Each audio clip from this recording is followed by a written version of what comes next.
الأمثال الشعبية بتُعَد من أهم أنواع التراث لأي موروث شعبي، وكمان بتدل على اختلاف الشعوب، يعني لمّا بنلاقي إن شخصية قومية لأي شعب بيعبّر عنها بنلاقي بالصياغة والوجدان مش بالألفاظ. الحقيقة الكلام ده اتعلمناه من دكتورة هي متخصصة في الأمثال الشعبية، وليها كتاب مهم جدًا اسمه الشخصية المصرية في الأمثال الشعبية. بيعرّفنا المقارنة ما بين الأمثال الشعبية باللغة العربية في بعض الدول العربية، وبين يعني نفس المثل بس بشكل عامي في اللهجة المصرية. هنلاقي مثلًا بعض الأمثال بتقول إنه ترى الفتيان كالنخل وما يدريك ما الدخل. طبعًا الدخل اللي هو الداخل ولكن عشان القافية أو الصياغة. طب ده مقارنته بالمثل المصري هنلاقي إن هو بيقول من برّه هالّا هالّا ومن جوّه يعلم الله. هنلاقي مثلًا إنه مثل تاني حسبك من الشر سماعه، ده المقارن ليه أو المقابل ليه في اللهجة المصرية ابعد عن الشر وغني له. هنلاقي في مثل بيقول قلب له ظهر المجن أو ظهر المجن. ده المفروض المقابل ليه في اللهجة المصرية وراه الوش التاني. يعني هنلاقي حاجات كده.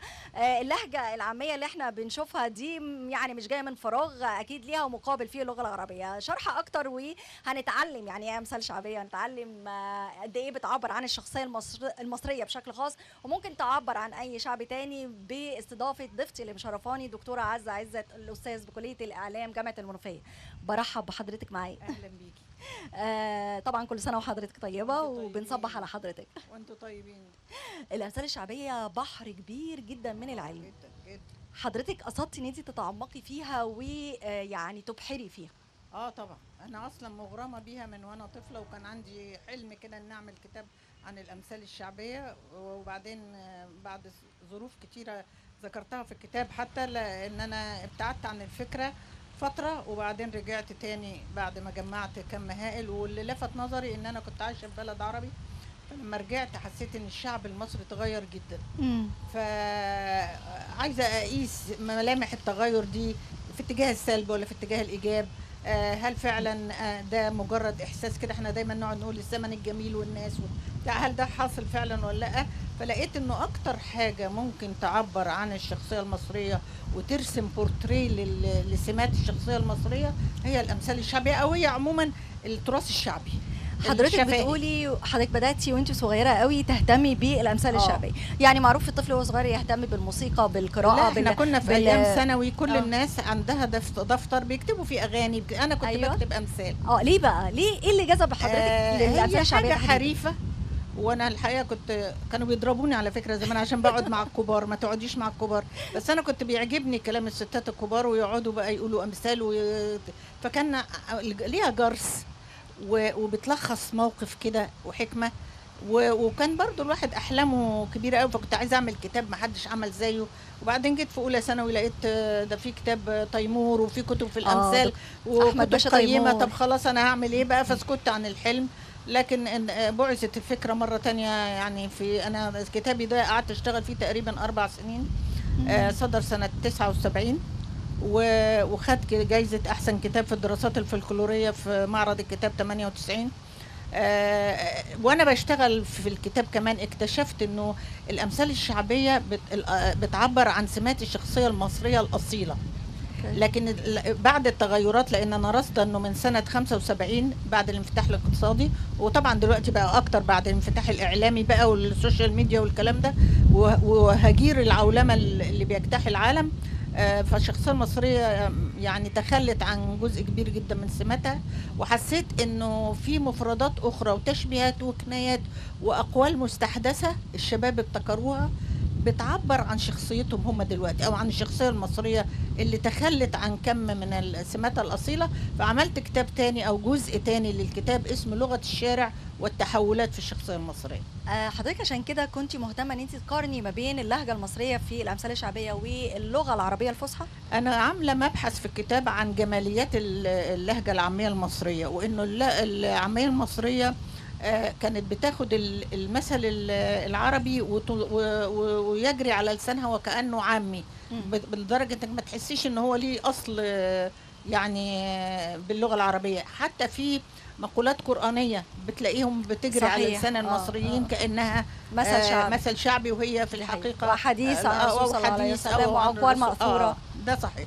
تمام. فابتديت إلى جانب إنه العامية المصرية جميلة في إيه كمان، في تشبيهات، في كنايات، حقيقي. في حاجات كتيرة جدا، مصطلحات يعني. اكتر مثل حضرتك توقفتي عنده وكنتي حاسه ان هو يعني اعجاز، ازاي الكلام ده اتقال، كان ايه؟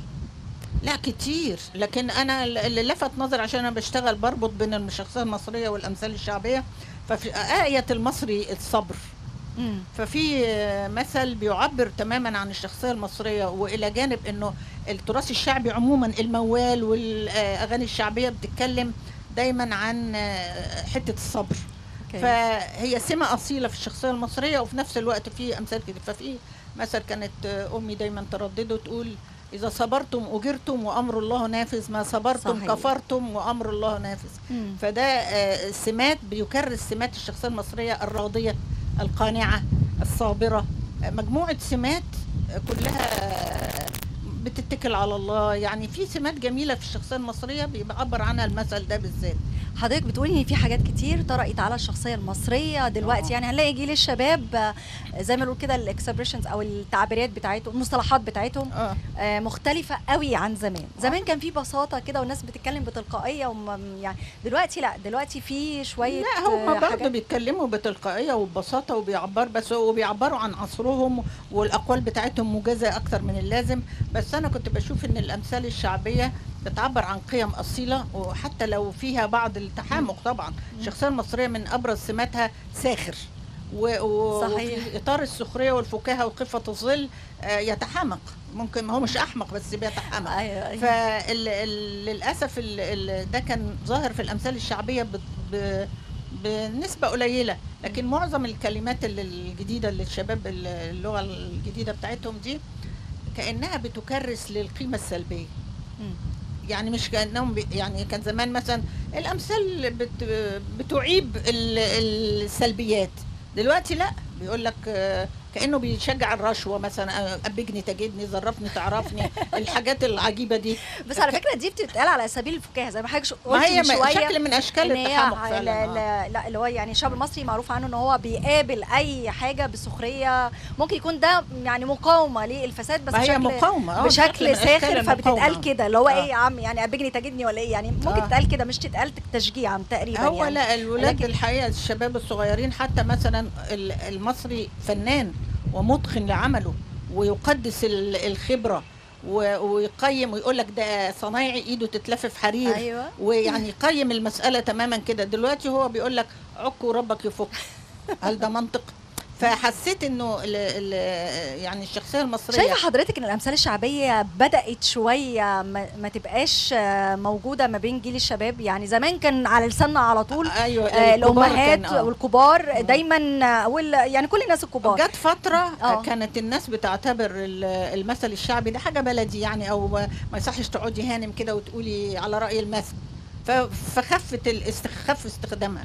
لكنها يعني الجيل ده بقى ما هماش فاهمينها اساسا، وما بيكرروهاش، واخشى ما اخشاه طبعا. شايفه انه ممكن تتلاشى؟ يعني شايفه ممكن تنقرض؟ لا يمكن طبعا. لا، ده ان في 250 مثل من ايام الفراعنه هم بنفس المنطوق او المعنى. لا، الامثال الشعبيه بتنقرض بنسبه ضئيله، حوالي 25% كل ربع قرن. لما يكون فيها لفظ خلاص بطل استخدامه، يوم الناس خلاص ما تستخدموش، او ما فيش احتياج ليه. ما فيش، المثل بيتقال في مضرب معين، موقف انت فيه. طالما الموقف ده بيتكرر وعندنا احتياج ان احنا نقول المثل، فطبعا هنقول. شايفه حضرتك انه المفروض ان احنا نعمل حاجه علشان يعني نحيي من جديد، او ال 25% دولت ما يزيدوش؟ وايه اللي ممكن نعمله بمناسبه كمان ان حضرتك استاذه اعلام؟ فشايفه الربط ممكن يكون ازاي ما بين الاعلام وما بين الامثال الشعبيه، ان احنا نحييها حتى لو كان في بعض منها بدا ان هو يعني كان في زمان في الاذاعه برامج للتراث الشعبي. تمام. مفترض ان يبقى في مش بس الامثال، انا طبعا متحيزه للامثال، لكن الامثال والمواويل والغناء الشعبي، التراث، الفلاحين، اغاني الاعراس، العديد، في فنون شعبيه كتيره جدا المفترض يبقى في. كان زمان في حتى اذاعه الشعب في الاذاعه، اذاعه خاصه بتقدم برامج في التراث الشعبي. تمام، يعني شايفه انا حضرتك ان احنا لازم نبرز لابد الحاجات دي من خلال حاجات متخصصه فيها، مش تبقى عابره. علشان ما تنقرضش، علشان تفضل في اذهان الناس. لانه حتى كمان دلوقتي حتى في الاعمال الدراميه انا بلاقي الامثال بيستخدموها استخدام خاطئ في غير مضربها، في غير موضعها، او بيضيفوا عليها من باب الفكاهه فبيبوظوا التراث. ما دام عندك مثل، طب ما تقوله سليم، استعمله صح. انما ايه مع مبرر؟ فطبعا لو ما كانش فيه اهتمام بالمساله دي ممكن فعلا نسبه الانقراض تبقى اكتر. البحث